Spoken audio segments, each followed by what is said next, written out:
अऊज़ु बिल्लाहि मिनश शैतानिर रजीम बिस्मिल्लाहिर्रहमानिर्रहीम अल्हम्दुलिल्लाहि रब्बिल आलमीन वस्सलातु वस्सलामु अला सय्यिदिल अंबिया'i वल मुरसलीन। सुब्हानल्लाह तबारक व तआला। आज 90 डेज ऑफ मदनी कायदा कोर्स की आज इब्तिदा हो चुकी है। सुब्हानल्लाह, हमारे साथ काफ़ी स्टूडेंट जुड़ चुके हैं। अल्हम्दुलिल्लाह, हमें अल्लाह की रहमत से उम्मीद है कि इंशाअल्लाह आगे भी स्टूडेंट इंशाअल्लाह हमसे जुड़ेंगे। तो आइए बच्चों, आज हम सबसे पहले इब्तिदा करते हैं कि हमें कुरान को या मदनी कायदे को, जो भी किताब हम पढ़ेंगे, दीनी हो या दुनियावी हो, तो उसकी इब्तिदा हम कैसे करें। सबसे पहले हमें चाहिए कि हम तहव्वुज़ और तस्मिया पढ़ें। बच्चे कंफ्यूज हो जाते हैं, तहव्वुज़ तस्मिया क्या होता है। आप लोग जानते हो?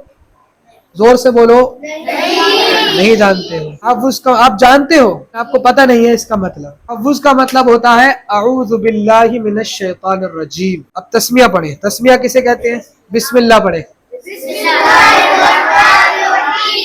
मखरज में अभी गड़बड़ी है, आप प्रोनाउंसिएशन आप सही नहीं कर पा। मेरे साथ कहें बिस्मिल्लाहिर्रहमानिर्रहीम।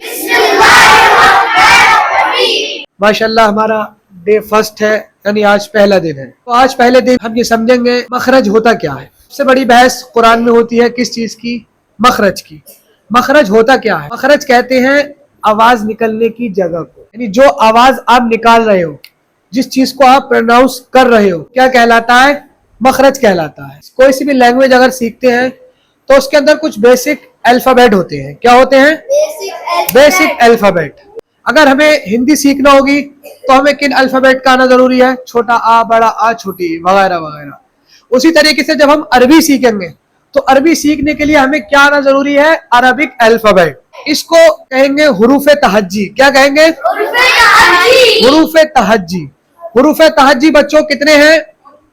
कितने हैं? जोर से बोलो। 29। तो आज हम 29 नहीं पढ़ेंगे, 29 में से चंद पढ़ेंगे। तो इंशाल्लाह उसके इब्तिदा करते हैं। 29 हुरूफ तहज्जी में से सबसे पहला हर्फ क्या है?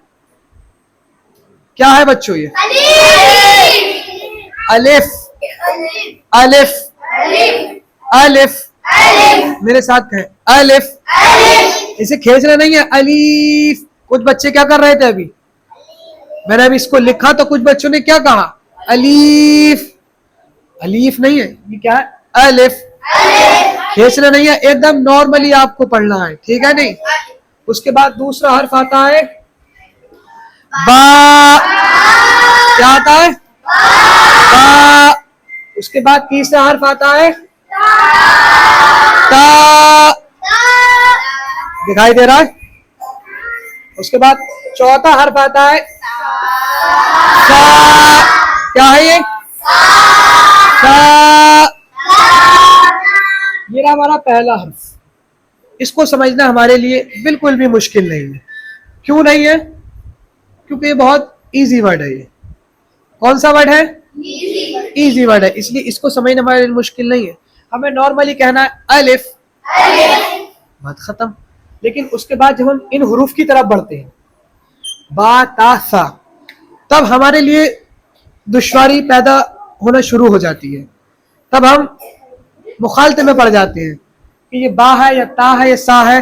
कभी कोई बच्चा बा को ता पढ़ देता है, कभी कोई बच्चा ता को सा पढ़ देता है, कभी कोई सा को बा पढ़ देता है। ऐसा होता है या नहीं होता है? अच्छा, इसकी वजह क्यों होती है? आप एक अहम पॉइंट नोट करें। देखिए, बा का नुक्ता, ता का नुक्ता, सा का नुक्ता, मैंने इन तीनों के नुक्ते मिटा दिए। अब इन लोग की शक्ल कैसी नजर आ रही है आपको? बताएं जोर से। आपको इसकी शक्ल बिल्कुल एक सी, सब सिमिलर दिख रहे हैं। इनमें तफरीक, इनमें फर्क पैदा करने के लिए क्या करना पड़ता है? नुक्ते लगाना पड़ते हैं। क्या करना पड़ते हैं? नुक्ते लगाना पड़ते हैं। और नुक्तों का ही सबसे अहम खेल है कुरान सीखने में या मखरज सीखने में। ये हमारी बेसिक बुनियाद है। सुभान अल्लाह। तो इसको हमें बा कैसे पता लगाना है? ये बा कैसे बनेगा? कोई बच्चा खड़ा होकर बता मुझे। आयशा खड़ी हो बेटा, आप मुझे बताओ ये बा कैसे बनेगा? और थोड़ा डार्क करो इसको। कैसे बना ये बा? माइक के अंदर बताओ। इसके ऊपर बिंदी लगाई। नुक्ता कहते हैं। नुक्ता। क्या कहते हैं? नुक्ता। नुक्ता। बिंदी भी कह सकते हैं। क्यों? अरबी की जबान में नुक्ता कहते हैं, इंग्लिश में पॉइंट कहते हैं, हिंदी में बिंदी कहते हैं। तो गोया बिंदी पे कैसे, लेकिन आप अरबी सीख रहे हो तो इसलिए अरबी में ही कहो, नुक्ता कहो। इस पर हमने नुक्ता लगाया, ये क्या बन गया? बा बन गया। बेटा इसको ता बनाकर दिखाओ। आप लोग को दिख रहा है? ये क्या हो गया? ये ता कैसे बना? अभी जी हमने 2 नुक्ते लगाए। कहाँ ऊपर लगाए नीचे लगा? ऊपर। हमने इसके ऊपर 2 नुक्ते लगाए, ये क्या बन गया? ता बन गया। माशाल्लाह। इसको अब सा बनाकर दिखाओ बेटा।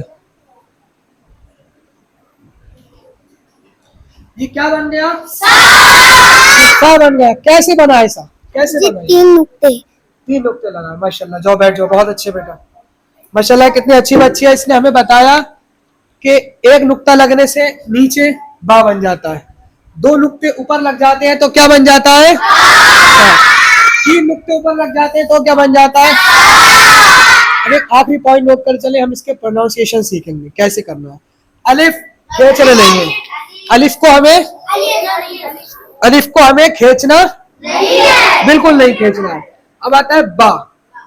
बा का जो मखरज है वो क्या है? मेरा ये ऊपर वाला जो लब दिख रहा है आपको और नीचे वाला लब दिख रहा है, हमें ऊपर वाला और नीचे वाला दोनों होठों को एकदम मर्ज कर देना, मिला देना है। कैसे? मेरे साथ मिलकर कहें बा। ऊपर वाला होठ नीचे वाला होठ मिला दो, कहो बा। अब आता है हमारा अगला हरूफ ता। अगला हर्फ आता है ता। अब ता का मखरज क्या है? आपको जबान अपनी बाहर निकालना है। क्या निकालना है? जबान। जबान बाहर निकाली।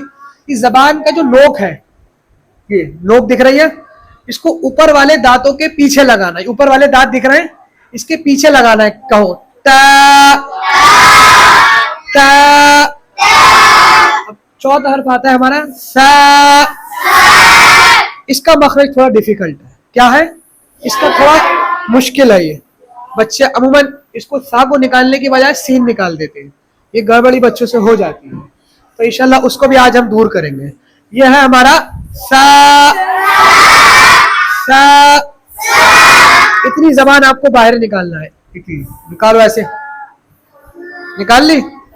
अब इसका साउंड हमें बाहर ही निकालना है, हमें अंदर जबान को नहीं लेकर जाना। अंदर लेकर जाएंगे जबान को तो सीना दा हो जाएगा।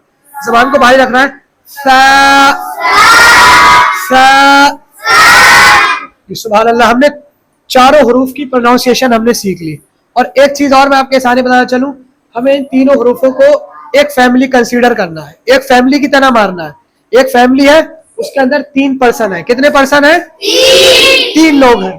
Number 1, number 2, number 3। सबसे बड़ा बा है, उससे छोटा ता है, उससे छोटा सा है। क्योंकि जो पहले होता है वो बड़ा होता है कि नहीं होता? जो पहले होता है वो बड़ा होता है। तो ये बा हो गया, ये ता हो गया, ये हमारा सा हो गया। तो इंशाल्लाह इसे कल हम इसका रिवीजन करवाएंगे, कुछ बच्चों से खड़ा कर कर पूछवाएंगे कि इसको हमें कैसे प्रोनाउंस करना है। तो इंशाल्लाह आज की क्लास को हम ये मुकम्मल करते हैं। और आप लोग ये बात बखूबी समझ लें, हमारे इस क्लास को करने का जो मकसद है वो सिर्फ और सिर्फ ये हमारा स्टूडेंट बताएगा। आयशा खड़े होकर बताओ, हमारे इस क्लास को करने का मकसद क्या है? हमारा मकसद है अल्लाह और उसके रसूल की रजा हासिल करना। माशाल्लाह। हमारा मकसद है अल्लाह उसके रसूल की बुलंद से कहें रजा हासिल करना। ठीक है, इंशाल्लाह कल के क्लास से मिलते हैं। सुभान अल्लाह तबारक व तआला।